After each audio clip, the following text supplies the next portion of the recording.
At the moment, I have 95 staff members who work inside Gaza Strip. Most of them are technical people, and we continue to focus on three main types of service delivery. One is, of course, to continue our comprehensive or specialized mental health service, providing psychotherapy and medication to those who are extremely in need for medication, who are extremely stressed by the current conditions, or who were already on medication prior to October 23. And then we try to visit as many families as possible, as many children as possible, as many women as possible through our mobile psychological first aid teams. I think only on the last, if I could say, 3 months, we visited something like 9,000 people. But again, this is faced by extreme difficulties. On top of them, at the moment, the lack of fuel. I mean, it's almost impossible to secure cars for the staff to move around, to go to visit the places. It's also very difficult for our community centers to operate. We have very limited fuel that we receive through the health and protection clusters. Office in Gaza is totally destroyed. That's something that we already know. There is nothing new about that. And our teams who managed to start working from a different place, which is in the Samir area in the Gaza city, is still functioning from there. And we are really glad to be able to continue working in Gaza city, trying to help as many people as possible. When it comes to our community center in Deir al-Balah and the middle areas, we have returned last month to our partially destroyed place. We cleaned it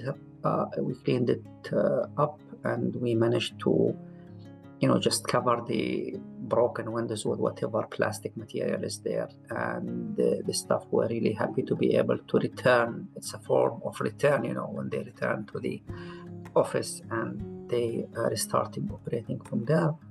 But when it comes to Khan Younis, unfortunately, our temporary location, which was about 5 caravans that were, established by funding from the WHO, the area that is there became an area of a dangerous area, like a red area, and people were asked to evacuate from those areas, although it's in the heart of Khan Younis city. So we had to evacuate the offices in Khan Younis, but we still have in Mawasi area in Khan Younis our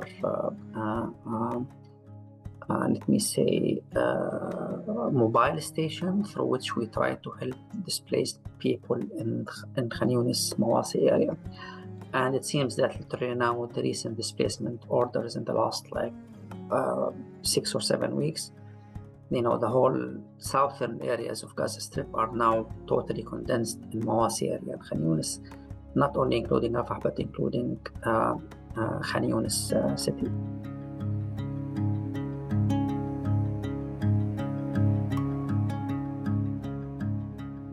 It's like we function as much as we can. Still, our staff are displaced. Most of them are displaced. Most of them, they have lost their houses. Actually, today I was about an hour ago in talking with one of the colleagues in Gaza, and she spoke about her being, they were living in Tel Hawa area in Gaza city, in the western side of Gaza city, and since October they were displaced. They spent a considerable time in the middle areas. And last January, when the ceasefire was there for about 2 months, she decided to go back. She, with her family, with her husband and kids, she found, of course, her house was unfortunately destroyed. The whole building was destroyed. But the idea is that they found a place for rental, which is very rare, given the very little spaces that are still up. Unfortunately, what she says that today she came to work, they sent an evacuation order that they are going to build buildings in the neighboring area. her husband took her kids and they left to a different place, and her rented space was destroyed. 2 buildings in that neighborhood were destroyed. One of them is the building she used to live in, and the other is a neighboring building. Now she said, to me, everything that I collected since I moved to the middle areas, everything that I collected there, and we speak about little things, like cooking things, like blankets, like mattresses, things that you can really, that can make you continue with your life, that's all gone, that's all lost now. And this is not the story of my colleague, but this is the story of hundreds of thousands of people who, when they have no time to run away because of the feeling of imminent death, they just leave everything behind. And then the other thing, which we all know, that is really impacting everyone, including the staff, is starvation, the lack of food. The very usual now, fortunately, sentences that my colleagues say is that we wake up in the morning hungry, we just go to work hungry. Most of us go to work walking because of the lack of transportation. We can hardly continue our working day. We feel ourselves exhausted, extremely tired at the end of the day. We try to go back. We eat whatever is there, half meal, whatever is available. And then we crash and wait until the second day to happen. And this is we speak about the lucky ones who can afford to buy whatever is there, And really, it's extremely expensive. At the moment, I think you will need a very high amount of money just to secure flour for your monthly needs. 2 weeks ago, the 1 kilogram of flour was about $25. Imagine that. And you would need at least 1 kilo per day for a small family. You know that flour or bread is our main component of food. And then you don't have vegetables, you don't have fruits, you don't have yogurt, you don't have the other components. So you just mainly eat bread, with anything that is available. And we speak about people who earn wages, who have monthly salary, and they cannot really afford to eat a full meal every day. What about the majority of the population? What about the 1 million children who live in Gaza Strip? So this is in general. The psychological impact continues to be more and more severe, more and more difficult because of the length. We are now almost 22 months since the beginning of this genocide. And that means that all resources that people had are exhausted. The reliance on social networks, on families, on brothers, sisters, cousins, husbands, wives is not there anymore because everyone is exhausted financially, exhausted psychologically. I tell my colleagues all the time, try to empty your cup before listening to the others. You talk, attend care for caregiver sessions, and let's try to empty our cup and then talk to others. But now the whole population, their cups are full of these traumas, displacements, and now being starved. And some of the population, people are starved to death.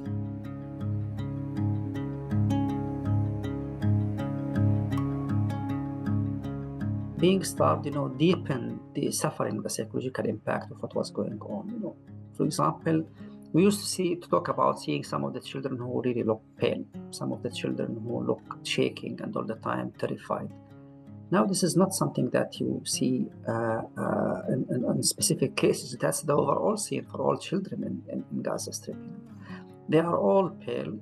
Signs of malnutrition are already there. It's very seen. We usually organize part of our activities is to organize small activities that aim at helping children a little bit express themselves, talk, and ventilate. So, for example, we have a very nice tent that is near our Deir al-Balah Community Center. There we make a gathering of children, and then those children try to draw something, try to play, try to spend some good time, and they are monitored and observed by psychologists. And if there is a need for further intervention, some of the children are taken to one-to-one support. And usually those meetings, in the vicinity, you'll have one of the parents, maybe the mother, the father, or if the child is unaccompanied, then it's some other family members. A man was coming for his usual treatment. He has a mental health condition, and he brought with him his 3 children. He didn't know about the activity, but it was happening by a chance. And he looked at those children who were like inside the tent, who are trying to draw something and play. And he went to ask his therapist, could you please allow my children to join the activity? His children were in the reception just waiting for him to finish the session. And she said, of course. Those children, they went to the activity, and we try our best, by the way, in the organization, to have a small refreshment, whatever is possible, to give those children who come to our activities, maybe something to eat or something to drink, very minimal thing. And those children were treated as the others. Of course, all children in Gaza Strip are traumatized. They are in need for psychological support. And they got their share. And then he said, my children haven't eaten anything for 3 days. And today, by a chance, this is happening. What can we think about how parents feel when they see the bodies of their children just, faint, when they see them being reduced, when they think that they are going to one way or other lose weight, but until when? Until what? And we are a very educated society. We know the impact of malnutrition on the people, on the children specifically. How would those parents feel? How would the parents feel about that? And again, you are being starved. If you go to the distribution centers, then you are being shot at there. Every day you hear about 30 to 40 people being killed. I think in the last 2 months, more than, on average, 70 to 80 people were killed per day. Most of them were killed near these distribution centers. And there are different UN reports that estimate the number of people who got killed just while trying to receive food. So imagine what that means. So children are more shaky. It's more difficult for them. The physical implications appear more on them. And that, of course, will also impact their psychological well-being, the continuous exposure to traumatic events. And for the parents, we see more and more people who are more frustrated, more angry, more depressed.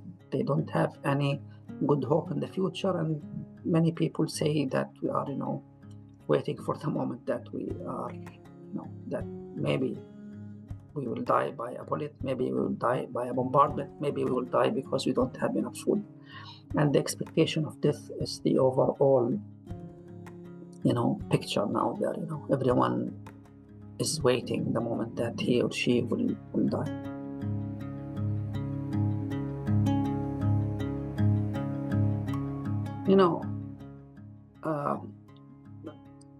When you speak about numbers, when you talk about 39,000 children who lost one of their parents, including more than 17,000, I think 18,000 and something, who lost both their parents. When you speak about 150,000, almost 150,000 injured people, about 37,000 among them will end up with permanent disabilities.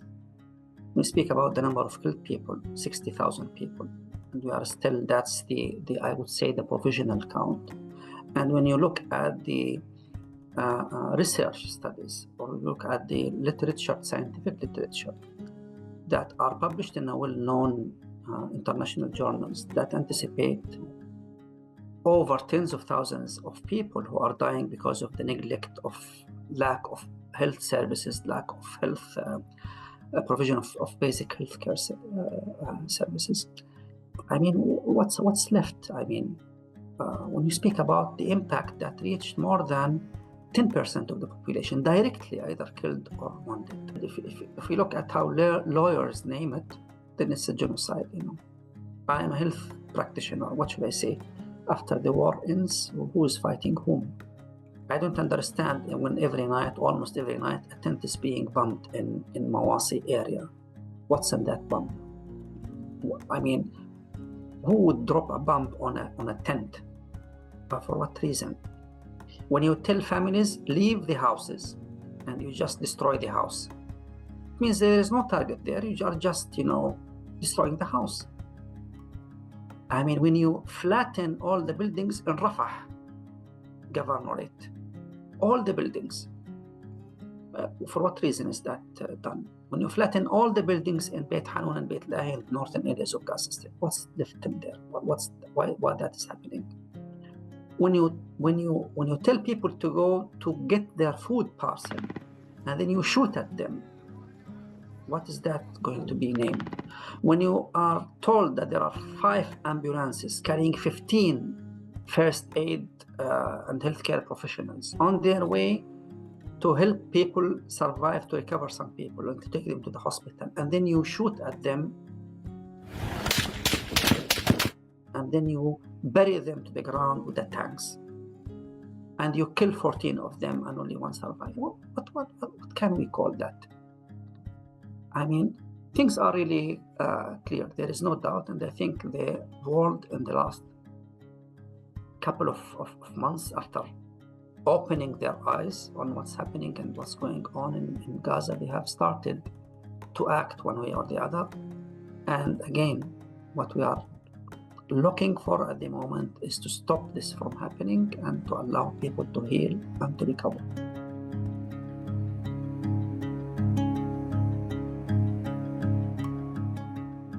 Are we going to help Gazans, survivors, and look at them as people who survived a disaster?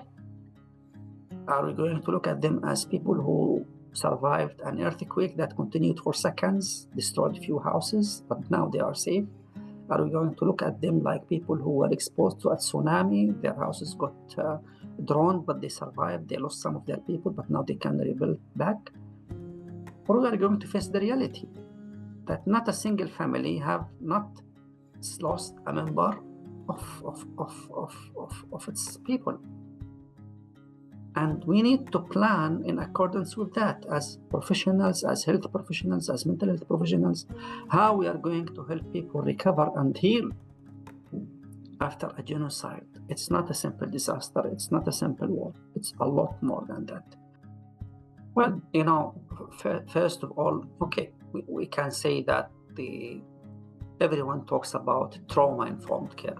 When it happens, there is an area of disaster, then when you are trying to respond, you start with some specific interventions.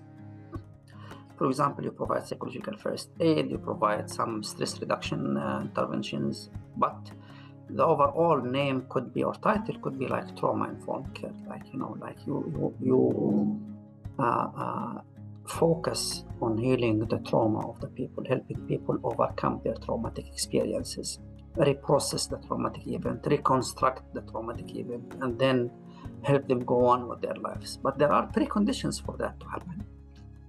First, all the attacks, all the offensives should stop. These attacks should stop. Second, people should not feel that they continue to be under threat. I mean, ceasefire means a ceasefire, no more threat.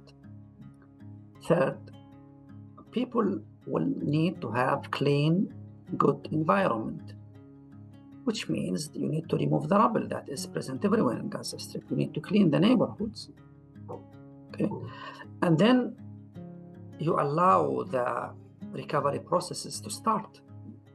Some of those recovery processes are natural because we are driven to go on with our lives, But a lot of us, especially after a genocide and again, for example, some of the studies say that 50% of people who develop PTSD, post-traumatic stress disorder, who become diseased, with a disease, exposed to trauma and then develop the disorder, 50% of them will recover spontaneously after 6 months or within 6 months of the diagnosis, But the other 50% will need specific intervention.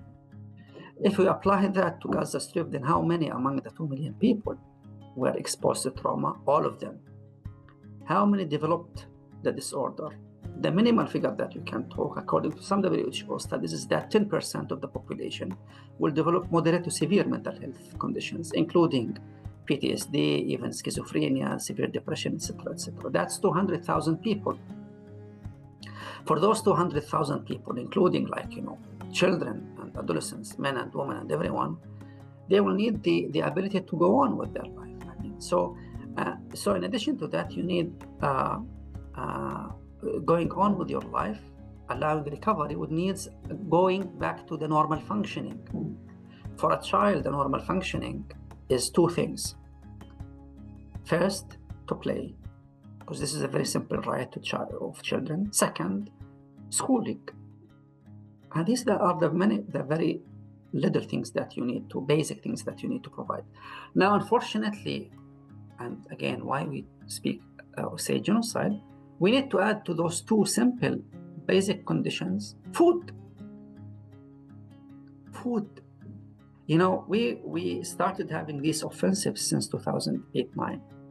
Many of them happened, and we all the time talk about the need for feeling of safety, the need to have security, the need to have protection, and the need to return to normal routine life. On top of things for children is play and schooling. We never spoke about food. Today we speak about food. Obviously, clearly, loudly, because we see children losing weight, we see children dying from starvation. And then when you have these three components, you have the environment that would allow mental health professionals to help the healing processes. Now what we are trying to do is try to prevent the damage that is happening and occurring every day. We try to support, we try to help the people who are devastated, one way or the other, go on with their lives. But for a nation to recover and to continue living, we need that. And then we need insurance that things will continue to be, that people will continue to be protected, that these things are not happening again and again. And what we are talking about are very simple things that are known for in every place, things that are written in all international humanity or whatever, records, declarations, interventions, whatever. These are very basic things that we are requesting for the Palestinian people in Gaza Strip to have. And then there are some people who would come up with very strange questions. Let's wait and see the second day what will happen. What does that make a difference for 50,000 pregnant women in Gaza Strip? What the second day means to their embryos, to their children?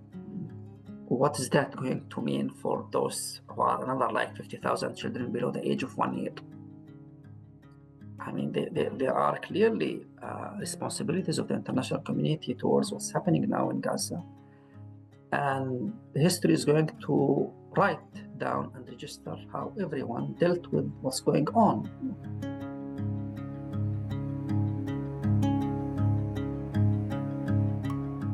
We have reached tens of thousands of people in the year 2024, and we expect to reach the same number, if not more, same figure, if not more. But for that to happen, we need to continue to receive the support. The civil society in Gaza Strip, the NGO sector, the non-government organizations, they are 100% reliant on donor support. And while we are thankful for the donors who continue to show commitment, who continue to say that Palestinian people deserve to be treated in dignity, to live in a safe place, to continue as normal other people live. But there are unfortunately some other donors who are all the time questioning, can we do this? We cannot do that. Let's wait. Let's see. Let's wait for the political conditions to improve. Let's wait for political conditions, improvement or not improvement, will not make a big difference to a child who haven't eaten a meal for the last 3 days. We cannot tell him that this country or that country is waiting for if governments are not going to support people under such severe conditions, when you are going to support? It's really very strange. And then the civil society in Gaza Strip is well known, trusted, transparent, good governance. They have all the minimal requirements that are needed for the international community to support. So the question is, why not to support? And then on the other hand, some of the international organizations, some of the governments prefer to support international organizations. Well, that's fine, but there should be also a good, investment in local organizations, because those international organizations, their work could be transient only, related to the humanitarian case, to the 1 year, post-recovery phase or early recovery phase, and that's it. But if you want something that is really sustainable, you need to work with the local organizations. And then one final thing, when it comes to a field like mental health, when we speak about interventions that are trauma-informed but are also tailored to the Palestinian context, when you talk about a sector that has a stigma that is you have to keep in mind, then you understand that when the healer, when the therapist is someone who comes from the community, when the whole organization is already present in the community, like GCMHP since 1990, when there is a good confidence of the population in the organization and from the donors, then why a donor should stop funding these interventions? So it's a call for all international community donors, whether these are governments or whether these are organizations, to continue their support to Gaza Strip. Every penny is needed there. And I hope that reconstruction will begin soon. But again, when the reconstruction begins, please focus on rebuilding the psychological well-being of the people and healing, to help people healing the psychological impact, not only focus on the infrastructure or on the hard materialistic aspects of things.